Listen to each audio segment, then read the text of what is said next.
नमस्कार, गुलिस्तान न्यूज में आपका स्वागत है और उत्तराखंड के इस खास बुलेटिन के साथ मैं शीतल शर्मा। बुलेटिन की शुरुआत करेंगे।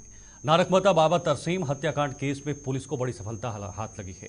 हत्याकांड के लिए शूटरों को हथियार उपलब्ध कराने वाले 3 आरोपियों को पुलिस ने गिरफ्तार किया है। वरिष्ठ पुलिस अधीक्षक उधम सिंह नगर मंजुनाथ टीसी ने बताया कि हत्याकांड के लिए अपराधियों को एकत्रित करने, संसाधन जुटाने और हथियार उपलब्ध कराकर हत्या के षड्यंत्र में शामिल 3 अन्य आरोपियों को पुलिस टीम द्वारा गिरफ्तार कर लिया गया है। साथ ही साथ हत्या में शामिल अन्य अपराधियों के विरुद्ध भी महत्वपूर्ण साक्ष्य एकत्र किए जा रहे हैं। इस हत्याकांड को अंजाम देने वाले शूटरों पर रखी गई इनाम की राशि को भी 50,000 रुपए से बढ़ाकर 1 लाख रुपए कर दिया गया है।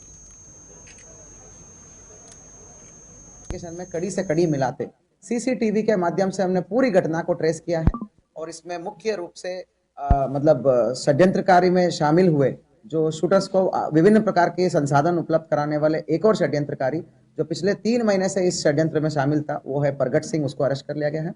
और जो शूटर्स को वेपन दिलाने वाले 2 लोग जो जसपाल और सोनू गिल, इन दोनों को भी हमने सीसीटीवी के माध्यम से ट्रेस करते हुए जो 17 मार्च को ही इनको वेपन उपलब्ध कराया गया था, इन दोनों द्वारा अवगत कराना चाहूंगा। सोनू और जसपाल हार्डकोर क्रिमिनल्स है जिनके ऊपर मर्डर की मल्टीपल मुकदमे हैं। ये जसपाल के ऊपर का तीसरा मर्डर का मुकदमा है। 3-4 महीने पहले से ही इनका भूमिका तय हो चुका था कि सोनू और जसपाल ही शूटर्स को वेपन देंगे करके। ये सारे सीडीआर में हमें क्लियर हो चुका है। तो ये योजनाबद्ध तरीके से पहले से ही प्लानिंग करके सोनू और जसपाल ने वेपन तैयार किया था और जब दिलबाग और ये सभी लोगों ने शूटर्स को इकट्ठा किया और इनको वहां भेजा तो बाजपुर में भेजा, तो बाजपुर में ये शूटरों से मिलते हैं और उनको असला उपलब्ध कराता है। ये एक 315 की जो राइफल है, पिस्टल बट की, उसको उपलब्ध कराते हैं। तो पहले से ही तैयार करके ये सब चीजें सीसीटीवी में कैप्चर हुआ है। और जिस गाड़ी से इन्होंने लाके असला को लाके इनको हैंडओवर किया था, वो पिछली बार ही हमने अरेस्ट कर लिया था, तो डिटेन करके हमने बरामद कर लिया था। कुल मिला के अभी 3 और लोगों को हमने अरेस्ट कर लिया है। और एक मेजर बोलूंगा, एक मेजर जो षड्यंत्रकारी है, जो ये पिछले कई महीनों से षड्यंत्र रचाने में और सभी लोगों को इकट्ठा करने में, क्रिमिनल्स को एकत्रित करके षड्यंत्र रचाने में इंपॉर्टेंट भूमिका निभाने वाला है, वो है सुल्तान सिंह। उसकी भूमिका अभी उजागर आई है। और भी मुख्य षड्यंत्रकारियों को टेक्निकल एविडेंस के आधार पर और सीसीटीवी एविडेंस के आधार पर और सारे एविडेंस के आधार पर हम कड़ी से कड़ी जोड़ रहे और मुख्य षड्यंत्रकारियों के ऊपर हम पहुंचेंगे। शूटर्स को ऊपर 1 लाख रुपए का रिवॉर्ड हमने घोषित कर लिया गया। वही तीर्थ नगरी हरिद्वार में सोमवती अमावस्या स्नान पर लाखों श्रद्धालु सुबह से गंगा में डुबकी लगा रहे हैं। वहीं पंजाब, दिल्ली, हरियाणा, हिमाचल, उत्तर प्रदेश से लाखों श्रद्धालु सोमवती अमावस्या के गंगा स्नान पर हरिद्वार में हर की पौड़ी ब्रह्मा कुंड पर गंगा स्नान कर रहे हैं। श्रद्धालुओं का मानना है कि गंगा में स्नान करने के बाद दान करने पर परिवार में सुख, शांति और पुण्य मिलता है।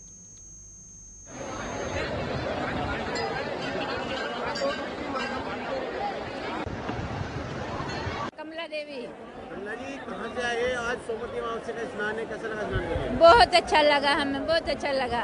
हम जम्मू से आए हैं, बहुत अच्छा लगा हमें इधर नहा के, बहुत अच्छा है। कैसा लगा? क्या श्रद्धा थी मन में कि स्नान करने जाना है? हमने बहुत ममता थी कि हम नहाने जाएं, स्नान करने जाएं और कर दिया हमने। बहुत अच्छा लगा, बहुत अच्छा इधर हरिद्वार में, बहुत ही अच्छा है। कितनी भीड़ है? उत्साह कैसा, कितना है? भीड़ तो बहुत है, भीड़ की तो कोई बात ही नहीं ना। भीड़ बहुत है मगर बहुत अच्छा लगा हमें, फिर भी बहुत ही अच्छा है। क्या मांगा गंगा मैया से? हमने कुछ नहीं मांगा, सुख मांगा। हमारे परिवार में सुख शांति चाहिए और कुछ नहीं। कौन आया साथ में? बहू है, बेटा है, बेटी है, परिवार के साथ आए? परिवार के साथ आए हैं हम इधर। बहुत ही अच्छा लगा हमें। मेरा नाम दीपिका है। दीपिका जी, सोमवती अमावस्या का स्नान है, बड़ा पावन दिन है, क्या कैसा लगा स्नान करके? क्या ये लोगों के भीड़ देख के, लोगों के में कि इतनी भक्ति है, इतना धर्म का अच्छा प्रचार चल रहा है, तो वो देख के बहुत अच्छा लग रहा है कि हम हिंदू धर्म हर चीज़ को मानते हैं। तो मैं सबको बोलती हूँ गंगा में आओ, स्नान करो और गंगा मैया के दर्शन पाओ। ये पावन उपहार हमेशा नहीं आते हैं, कभी कभार आते हैं, और उसको हमेशा बनाओ और उसको बनाओ। हर हर गंगे। जहां एक और लोकसभा चुनाव नजदीक हैं, तो वहीं दूसरी ओर चारधाम यात्रा शुरू होने में भी कम समय बचा है। लेकिन पर्यटन मंत्री सतपाल महाराज के सामने डबल चुनौती बनी हुई है। हमारे संवाददाता धनराज गर्ग ने पर्यटन मंत्री से खास बातचीत की है। इस बातचीत के दौरान उन्होंने चारधाम यात्रा और लोकसभा चुनाव को लेकर क्या कुछ कहा है, आइए दिखाते हैं। उत्तराखंड में जल्द ही चारधाम यात्रा शुरू होने वाली है और चारधाम यात्रा को लेकर तैयारियां भी पूरी की जा चुकी हैं। वहीं हमारे साथ आज मौजूद हैं सतपाल महाराज जी, उनसे बात करेंगे कि आखिर चारधाम यात्रा की किस तरीके की तैयारियां उनकी चल रही हैं। सर, यदि चारधाम यात्रा की बात करें, क्योंकि पिछले साल हमने देखा कि लाखों की तादाद में जो श्रद्धालु हैं वो चारधाम यात्रा पहुँचे, तो इस बार क्या अनुमान लगाया जा रहा है कि कितने श्रद्धालु इस बार चारधाम यात्रा पहुँचे? जो भी हमारा पिछला रिकॉर्ड था 56 लाख का, वो टूटेगा। लोग और भी यात्री आएंगे और पर्यटन हमारा बढ़ेगा, चार चांद लगेंगे, तो उसकी तरफ हमारा ध्यान है। पूरे हम इसमें अनुश्रवण बैठकें हम कर चुके हैं और जिसके अंदर पूरा आंकलन हमने कर लिया है और निश्चित रूप में यात्री बढ़ेंगे, ऐसा मेरा मानना है। लगातार जो चारधाम यात्रा की तैयारियां हैं, क्या वो पूरी कर ली गई हैं? क्या विभागों को निर्देश दिए गए हैं? पूरी हमारी यात्रा हमने पूरी तैयारियां हमने कर ली हैं, इंस्ट्रक्शंस दे दिए गए हैं। जैसे खच्चर जाते हैं तो उनको गर्म पानी उपलब्ध हो, उसको भी देखा गया है। पिछली बार हमारी रिपोर्ट थी कि केवल खाना पूर्ति की गई थी, तो उस पर हमने सख्त कदम उठाए हैं और हम ये चाहते हैं कि ऑल टेरेन व्हीकल भी चले और मार्ग ध्वस्त हो, जहाँ पर लैंडस्लाइड होता है वहाँ पर जेसीबी तैनात हो ताकि मार्गों को खोला जाए। तो सभी प्रकार की जो है हमने जो है सुरक्षा बरती है और हम चाहते हैं कि यात्रा सुगम और सरल हो। सर, चुनावी माहौल भी है और एक तरफ चारधाम यात्रा है, तो कहीं ना कहीं एक चुनौती बड़ी जरूर होगी आपके सामने।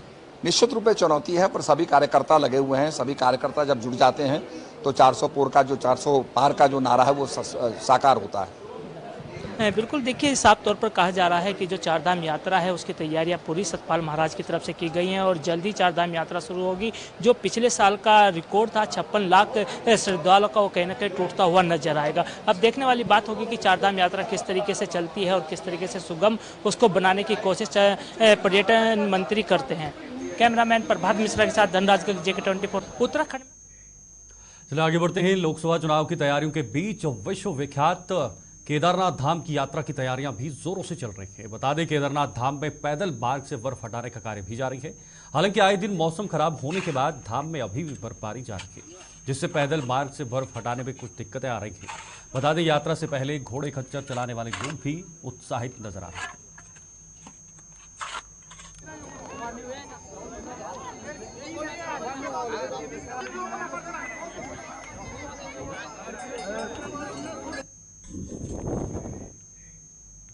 मुख्यमंत्री पुष्कर सिंह धामी आज हरिद्वार ज्वालापुर विधानसभा में चुनाव प्रचार कर रहे हैं। चुनाव प्रचार के दौरान मुख्यमंत्री ने घाट क्षेत्र इब्राहिमपुर बसाई खला गांव में जनसभा को भी संबोधित किया है। इस दौरान मुख्यमंत्री पुष्कर सिंह धामी ने लोगों से पूर्व मुख्यमंत्री त्रिवेंद्र सिंह रावत के पक्ष में मतदान करने की अपील की है। इस दौरान लोकसभा प्रत्याशी एवं पूर्व मुख्यमंत्री त्रिवेंद्र सिंह रावत, पूर्व विधायक सुरेश राठौड़, जिला पंचायत अध्यक्ष ग्राम प्रधान स्वामी घनश्याम और अन्य वरिष्ठ नेता भी मौजूद रहे। बीजेपी प्रत्याशी त्रिवेंद्र सिंह रावत ने कहा कि उन्होंने मुख्यमंत्री रहते हुए घाट क्षेत्र में अनेक काम किए हैं। ज्वालापुर विधानसभा के लोग मुझे भली भांति जानते हैं। चुनाव जीतने के बाद घाट क्षेत्र के रुके हुए कामों को गति दी जाएगी। वहीं पूर्व विधायक सुरेश राठौड़ ने कहा कि माननीय प्रधानमंत्री नरेंद्र मोदी के नेतृत्व में बीजेपी उत्तराखंड की 5 सीटें जीत रही है और भारी बहुमत के साथ पूरे भारतवर्ष में बीजेपी सरकार आएगी। वहीं ग्राम प्रधान स्वामी घनश्याम सिंह ने मुख्यमंत्री का आभार जताते हुए कहा है कि आज पहली बार मुख्यमंत्री उनके गांव में आए हैं और उन्हें इस बात की खुशी है कि घाट क्षेत्र और उनकी ग्राम पंचायत के विकास कार्यों में गति मिली है।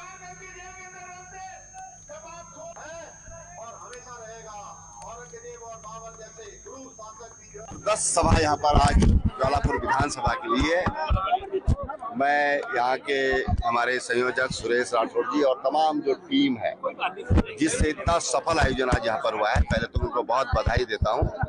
और यहाँ की जनता ने जिस तरह का उत्साह दिखाया है, ज्वालापुर विधानसभा जो हम चुनाव में किन्हीं कारणों से हार गए थे, निश्चित रूप से आज मुझे ऐसा लगता है कि यहाँ की जनता को कोई लैकिंग लगती है और लोकसभा चुनाव में ब्याज सहित यहाँ की जनता मतदान करेगी और भारतीय जनता पार्टी को यहाँ से जिताकर भेजेगी। बहुत उत्साह है ग्रामीण क्षेत्रों में और ग्रामीण जनता बड़ी आशाओं से आज भारतीय जनता पार्टी की ओर देख रही है। भारतीय जनता पार्टी से उनकी तमाम अपेक्षाएं हैं।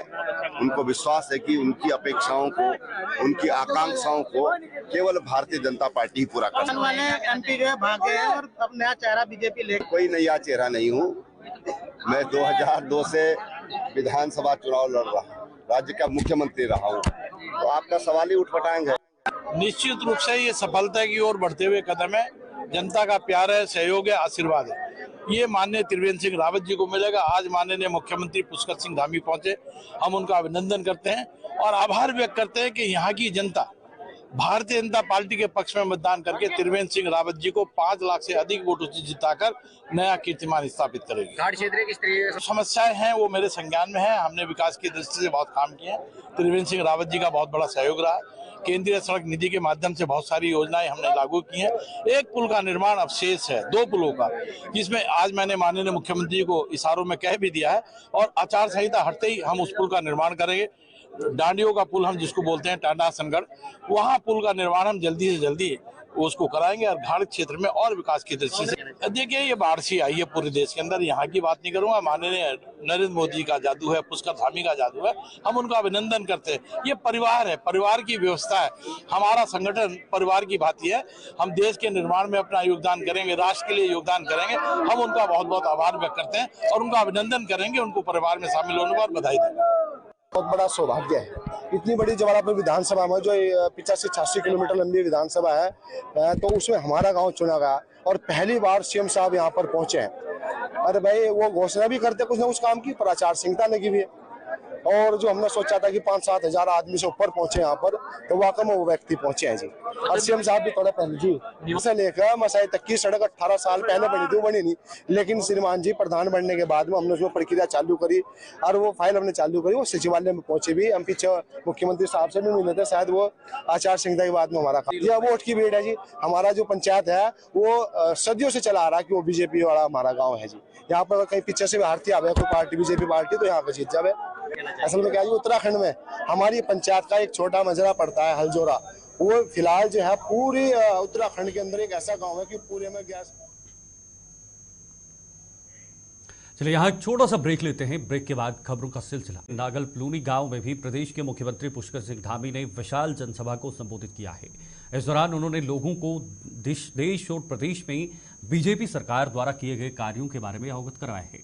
उन्होंने लोगों से बीजेपी प्रत्याशी और पूर्व मुख्यमंत्री त्रिवेंद्र सिंह रावत को भारी मतों से सफल बनाने की अपील की है। वहीं हरिद्वार लोकसभा प्रत्याशी त्रिवेंद्र सिंह रावत भी अपनी जीत को लेकर निश्चित नजर आए। उन्होंने कहा कि इस बार भी बीजेपी हरिद्वार लोकसभा सीट भारी मतों से जिताने जा रही है।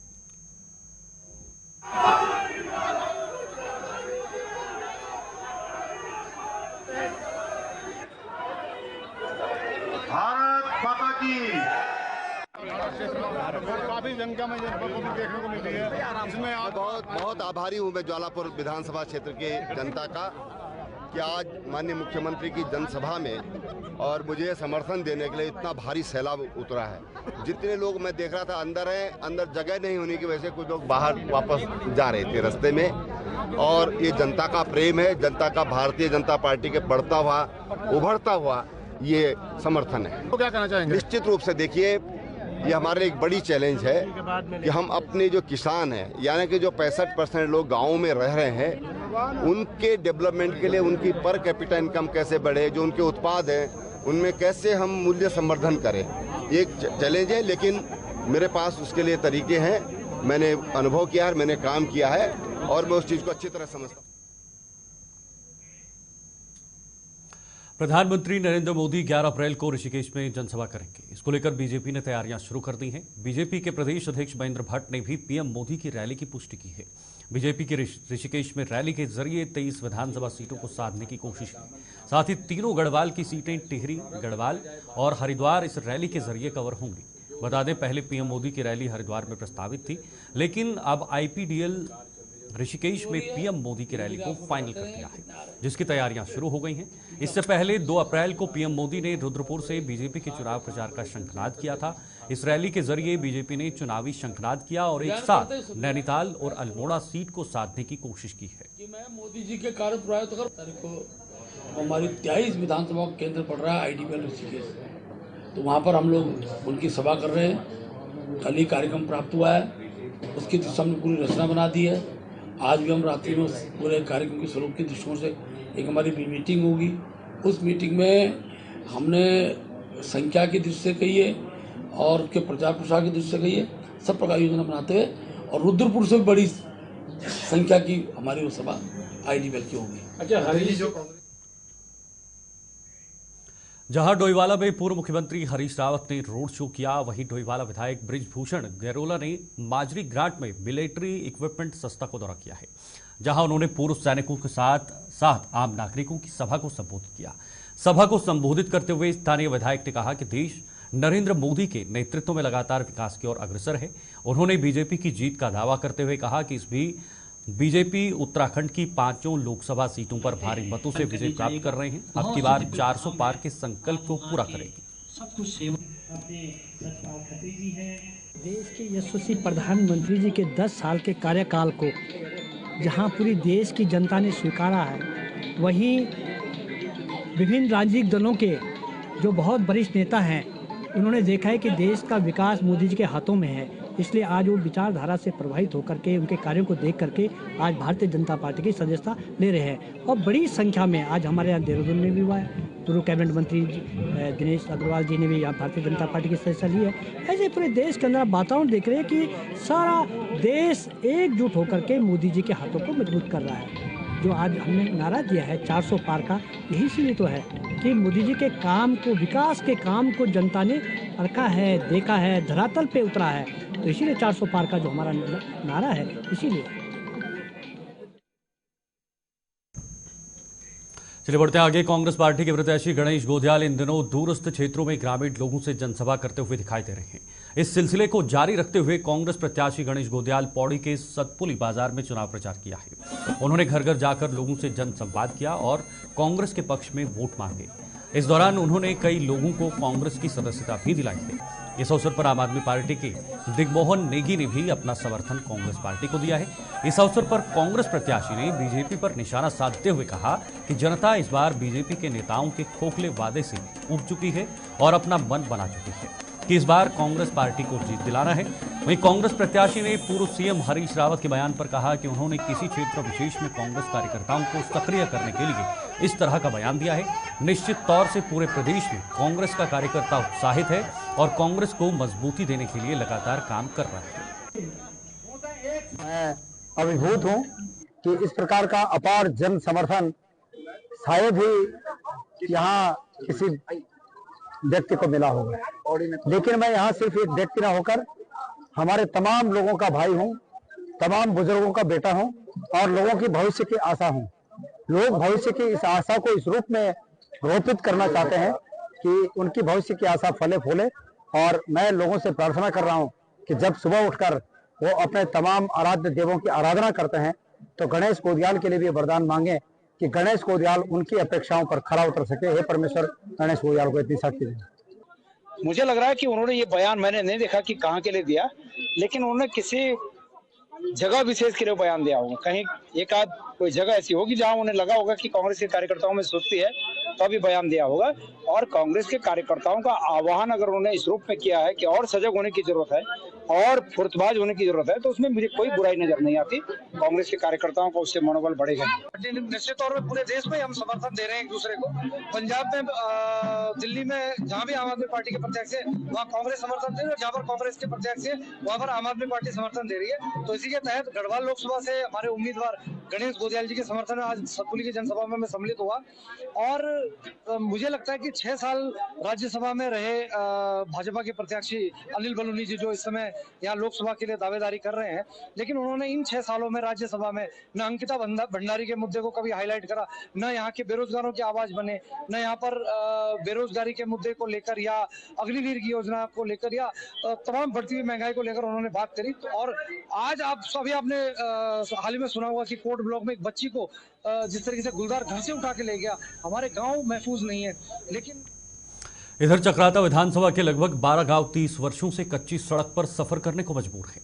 बता दें, दावापुल मिंडाल बेसवा मोटर मार्ग खस्ता हाल में दिखाई दे रहा है और लगभग 12 गांव के लोग इसी कच्चे रास्ते पर 3 दशकों से सफर करते चलते आ रहे हैं, जिसको लेकर नाराज ग्रामीणों ने लोकसभा चुनाव बहिष्कार करने का फैसला लिया है। हालांकि कई बार कई नेताओं और विभाग के नेताओं का घेराव भी कर चुके हैं, लेकिन उनकी मांग अभी तक पूरी नहीं हुई, जिसको लेकर यह ग्रामीण चुनाव का बहिष्कार कर रहे हैं।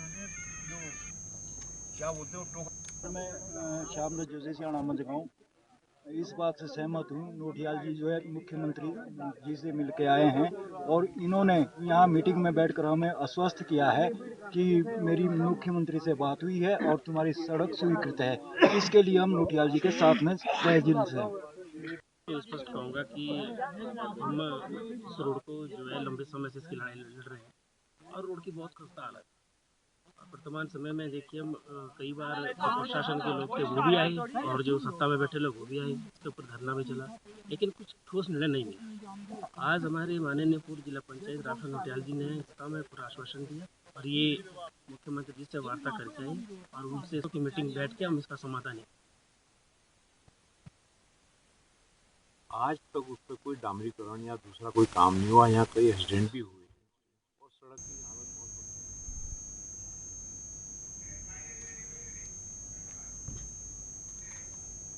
इधर मैक्स सुपर स्पेशलिटी अस्पताल और ग्राम प्रधान याति धनारी तनुजा चौहान के सहयोग से जड़ी दुमका के निकट बिहारी केंद्र पंचायत भवन परिसर में निःशुल्क स्वास्थ्य शिविर का आयोजन किया गया। इस स्वास्थ्य शिविर में मैक्स हॉस्पिटल के super speciality doctor Siraj neuro specialist, doctor दृष्टि जनरल फिजिशियन द्वारा ग्रामीणों के स्वास्थ्य की जांच की है। इस दौरान ग्रामीणों के निःशुल्क टेस्ट किए गए और उन्हें दवाइयां भी उपलब्ध की गई हैं।